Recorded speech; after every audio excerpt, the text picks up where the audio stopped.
Africa Content TV.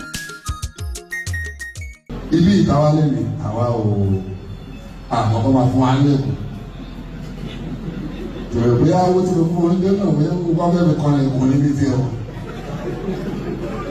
Ṣùgbọ́n àpọ̀nlé pé wọ́n fún mi ní ilẹ̀kùn ní mọ́ṣáláṣí onífújì. Ẹ̀ka pé bóyá tó wà sí olórúkọ mi. Olùgbà ìbò orúkọ Muslim orúkọ orúkọ ọlọ àjì ọlọ òmùra ọlọ gbogbo ẹ̀. Onífújì nínú mọ́ṣáláṣí olókè mẹ́ta wọ́n fún nílẹ̀kùn bẹ́ẹ̀. Ó dà pásítà fúnra rẹ̀. Àbá wa tó dá iṣẹ́ ìsílẹ̀ wọ́n lọ fọ ọ̀dọ́ wọn. Mi ò rọ̀ fún wọn lẹ́kùn mọ́ṣáláṣí rẹ̀. So ń tẹ́ wá fún bàbá wa tó dá fújì lẹ́tẹ̀ fún mi. Bàbá wa lè fún Síkírù Dr. Síkírù Àyùbá àṣà. Wọ́n lọ fọ ọ̀dọ́ wọn. Tọ́lá àwọn náà dá iṣẹ́ ilẹ̀ táwa fi rí kó dáa àfi wá bẹ̀.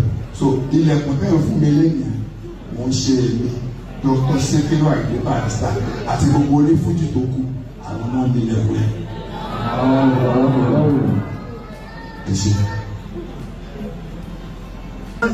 Ìbẹ̀rẹ̀ mọ́sálásí ní apá ti ọ̀tún níbí báyìí.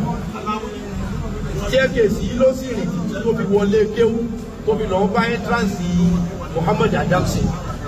So ilẹ̀kùn ní kákọ́lá fún Pasuma Wonder. Staircase ni tó jáde láti ìbẹ̀rẹ̀ tó fi dé àjà mẹ́ta fún ìfẹ́ àti ìní ọmọlúwàbí tí wọ́n ṣe pẹ̀lú wa. Ní orúkọ Ọlọ́run aláìsàn àjọ sí bẹ̀rẹ̀ ẹjẹ́ wà ìdájì ẹbá onífẹ́ yóò sí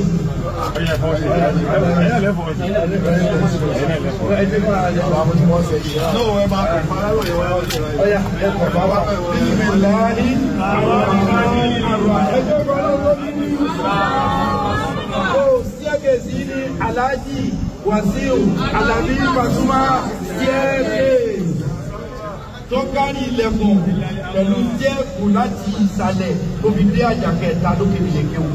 Afẹ́ yìí wọnú hall wọlé gé wọ gbogbo ẹ̀.